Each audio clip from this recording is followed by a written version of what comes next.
जोहार, आप देख रहे हैं फास्ट ट्रैक न्यूज झारखंड, जो आपको रखे अपडेट। झारखंड में 108 एम्बुलेंस सेवा अब ओला उबर की तर्ज पर संचालित होगी। मरीज या घायल व्यक्ति को किसी भी सरकारी या निजी अस्पताल पहुंचाया जा सकेगा, जो वर्तमान में केवल नजदीकी सरकारी अस्पताल तक सीमित है। ये सेवा पूरी तरह निःशुल्क होगी और इसमें जीपीएस जैसी आधुनिक सुविधाएं होंगी। धनबाद के बाजारों से करेला लगभग गायब हो गया है, जिसकी कीमत 200 रुपये प्रति किलो से अधिक हो गई है। भीषण ठंड और पाले के कारण स्थानीय उत्पादन ठप होने से यह किल्लत हुई है। मधुमेह रोगी इससे सबसे अधिक प्रभावित हैं, क्योंकि वे इसे प्राकृतिक औषधि के रूप में उपयोग करते हैं। डॉक्टरों ने इसके औषधीय गुणों पर जोर दिया है, लेकिन आम आदमी के लिए इसकी खरीद मुश्किल हो गई है। गया स्टेशन के पुनर्विकास के कारण गंगा दामोदर और कोसी एक्सप्रेस का मार्ग बदला गया है। अब ये ट्रेनें कोडरमा बंधुआ होकर चलेंगी, जिससे यात्रियों को असुविधा हो रही थी। रेलवे ने यात्रियों की परेशानी कम करने के लिए बंधुआ स्टेशन पर इन ट्रेनों को अतिरिक्त ठहराव देने की घोषणा की है। यह ठहराव 7 और 8 फरवरी से प्रभावी होगा, जिससे यात्रियों को सुविधा मिलेगी। झारखंड में नगर निकाय चुनाव के बाद अब राज्यसभा की 2 सीटों पर होने वाले चुनाव में महागठबंधन की एकता की परीक्षा होगी। मई जून में होने वाले इन चुनावों में एक सीट शिबू सोरेन के निधन से रिक्त है, जबकि दूसरी दीपक प्रकाश का कार्यकाल समाप्त होने पर खाली होगी। महागठबंधन के पास पर्याप्त संख्या बल है, लेकिन यह देखना होगा कि झामुमो दोनों सीटों पर उम्मीदवार उतारेगा या कांग्रेस के साथ साझा करेगा। भाजपा प्रदेश अध्यक्ष आदित्य साहू ने मुख्यमंत्री हेमंत सोरेन पर व्यापारियों के प्रति धमकी भरी भाषा प्रयोग करने और राज्य में अवैध खनन को संरक्षण देने का आरोप लगाया है।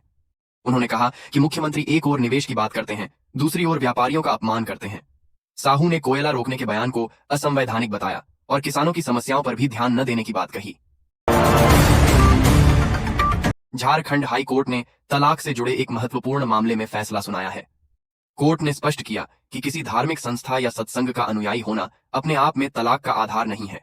जब तक यह साबित न हो कि इससे वैवाहिक जीवन पर गंभीर प्रतिकूल प्रभाव पड़ा है, इसे मानसिक क्रूरता नहीं माना जा सकता। कोर्ट ने पति की तलाक याचिका खारिज करते हुए कहा कि आरोपों के ठोस सबूत नहीं मिले। झारखंड पुलिस में अधिकारियों पर काम का अत्यधिक बोझ है, जबकि कई पद रिक्त हैं। एडीजी स्तर के अधिकारी आईजी का प्रभार संभाल रहे हैं, वहीं 78 डीएसपी पदोन्नत होकर भी इंस्पेक्टर बने हुए हैं। 29 नवनियुक्त डीएसपी 15 महीने से पदस्थापन का इंतजार कर रहे हैं। यह स्थिति पुलिस प्रशासन में गंभीर चुनौतियों को दर्शाती है, जहां कई महत्वपूर्ण इकाइयां अतिरिक्त प्रभार पर चल रही हैं। स्वास्थ्य विभाग ने झारखंड के सभी 4,404 मतदान केंद्रों को तंबाकू मुक्त क्षेत्र घोषित किया है। नगर निकाय चुनाव के दौरान सिगरेट, बीड़ी, खैनी जैसे तंबाकू उत्पादों का उपयोग पूरी तरह प्रतिबंधित रहेगा। उल्लंघन करने पर आला 10,000 का जुर्माना लगेगा, जिसे हाल ही में बढ़ाया गया है। विभाग ने जिला निर्वाचन अधिकारियों को व्यापक प्रचार प्रसार और नोडल अधिकारी नियुक्त करने का निर्देश दिया है। झारखंड के किसान अब कृषि के साथ पौधारोपण से भी आय बढ़ा सकेंगे। केंद्रीय वन उत्पादकता संस्थान ने राज्य की मिट्टी के अनुरूप कम समय में तैयार होने वाले इमारती और फलदार पौधे विकसित किए हैं। ये पौधे खेतों की मेढ़ों और बंजर भूमि पर लगाए जा सकेंगे, जिनमें साल, शीशम, महुआ, आम, जामुन और अमरूद शामिल हैं। ये किसानों की आमदनी बढ़ाने में सहायक होंगे। धनबाद के तेतुलमारी में एक अनियंत्रित स्कॉर्पियो ने सीआईएसएफ की महिला हवलदार स्नेहलता को रौंद दिया। राजगंज सिजुआ मुख्य मार्ग पर हुए इस हादसे में गंभीर रूप से घायल स्नेहलता ने इलाज के दौरान दम तोड़ दिया। वह ड्यूटी से घर लौट रही थी। सेल 124 नए प्रबंध प्रशिक्षु तकनीकी अधिकारियों की भर्ती कर रहा है। E21 ग्रेड के इन पदों के लिए ऑनलाइन कंप्यूटर आधारित लिखित परीक्षा 23 फरवरी 2026 को 28 शहरों में होगी, जिसमें रांची और जमशेदपुर भी शामिल हैं। दुमका का ऐतिहासिक हिजला मेला 13 फरवरी से शुरू हो रहा है। इस वर्ष मेले को 6 करोड़ रुपए की लागत से नया स्वरूप दिया गया है, जिसमें आधुनिक आधारभूत संरचनाएं और सुविधाएं जोड़ी गई हैं। इनमें फूड कोर्ट, नए गेट, प्रशासनिक भवन और सांस्कृतिक मंच का जीर्णोद्धार शामिल है। यह मेला 136 साल पुराना है और संताल परगना की सांस्कृतिक पहचान है।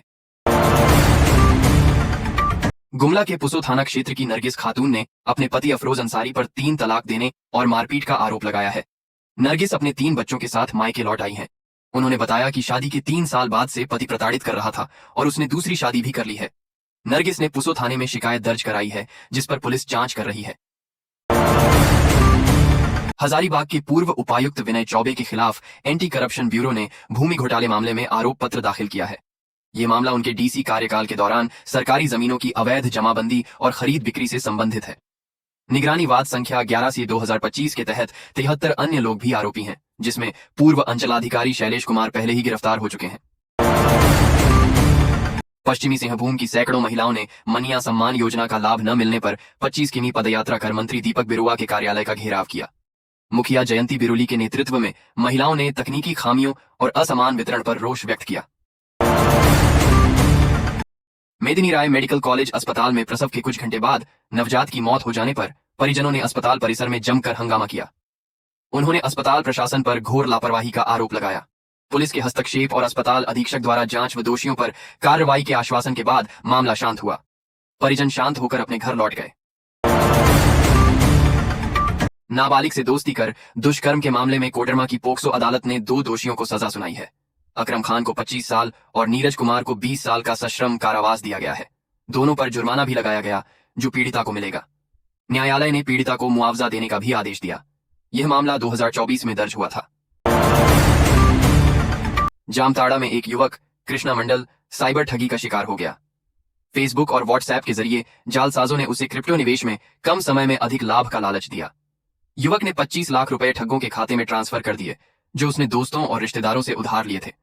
अब उसने जामताड़ा साइबर थाने में शिकायत दर्ज कराई है और पुलिस मामले की जांच कर रही है। रातू प्रखंड के तिगरा में जिला स्तरीय कृषि मेला सह प्रदर्शनी कार्यशाला 2026 का उद्घाटन राज्य के कृषि, पशुपालन एवं सहकारिता मंत्री शिल्पी नेहा तिर्की ने किया। इस मौके पर मंत्री ने स्टॉल भ्रमण के साथ किसानों के बीच परिसंपत्ति का वितरण किया। धनबाद IIT ISM में आयोजित इंडस्ट्रीज इंस्टीट्यूट इंटरेक्शन एवं प्रदर्शनी कार्यक्रम के उद्घाटन समारोह में शुक्रवार को राज्यपाल संतोष गंगवार बतौर मुख्य अतिथि उपस्थित हुए। कॉन्क्लेव के उद्घाटन सत्र को संबोधित करते हुए राज्यपाल ने कहा कि आत्मनिर्भर भारत के लिए आवश्यक स्मार्ट माइनिंग, क्रिटिकल मिनरल्स और ग्रीन एनर्जी पर फोकस यह कार्यक्रम ज्ञान शोध और उद्योग के आपसी समन्वय का उत्कृष्ट उदाहरण प्रस्तुत कर रहा है।